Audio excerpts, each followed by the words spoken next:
Chapter 10. Seth walked into 10 forward. Like the rest of the ship, the room was dark but was lit strategically by the tables and the counter at the bar.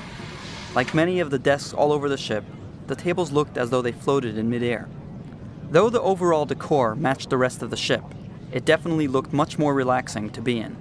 He saw Captain Santiago staring out the windows, gazing into the empty space as the little specks of distant stars flew by the ship. You know, if you're trying to give the impression that you're deep in thought about something, you're succeeding. I am? Good. Every captain should look like they have something important on their minds, even if they don't. You're late. I was getting thirsty for my beer. Yeah, I could definitely use a drink myself after all I've just been through. 2 corks draft, please. Tall glasses. So, how are you liking it? Being captain, that is. Are you kidding? It's only been 10 hours. It's never too early to start enjoying the captain's chair. Did you get a chance to meet your senior crew? Oh, yeah. You were disappointed? No, not at all. They're all incredible. But it certainly wasn't the crew that I was expecting. Well then, what should we cheer to? To us, and our new ships. May our voyages be, long and prosperous? That was the worst toast in the history of the Federation. Don't ever try that on Vulcan. All right, then. To achieving our dreams.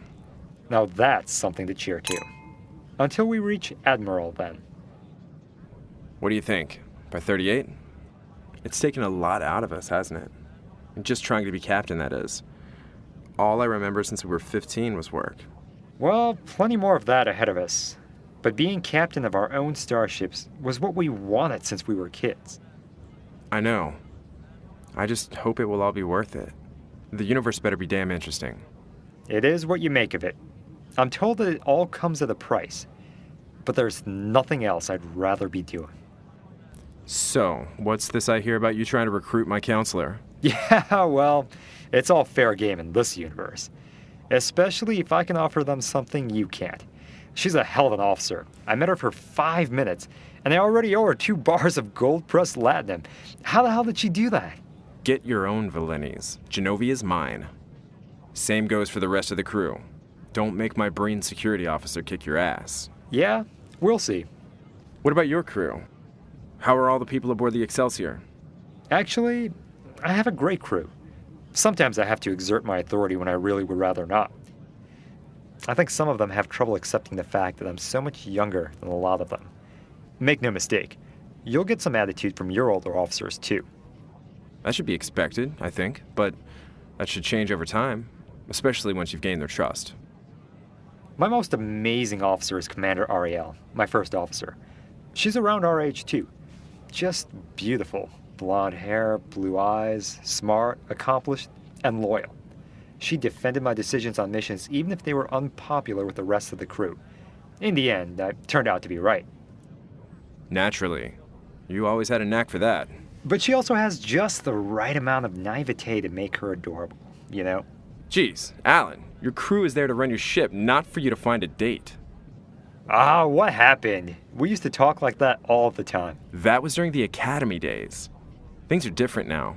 All right, Mr. Captain, sir. Speaking of which, your counselor suggested something very interesting to me while I was in the holodeck. Something that got me thinking. Oh? And what would that be? She suggested something that would pit our ships, our crew, our skills, and leadership abilities against each other. That is, if you're up to it. Well, don't keep me waiting. What is it? What do you think? It'll be a battle of you versus me, the new ship versus the classic ship. And you're still on shakedown time, aren't you? Damn it, Alan, just tell me what it is. We have ourselves a race.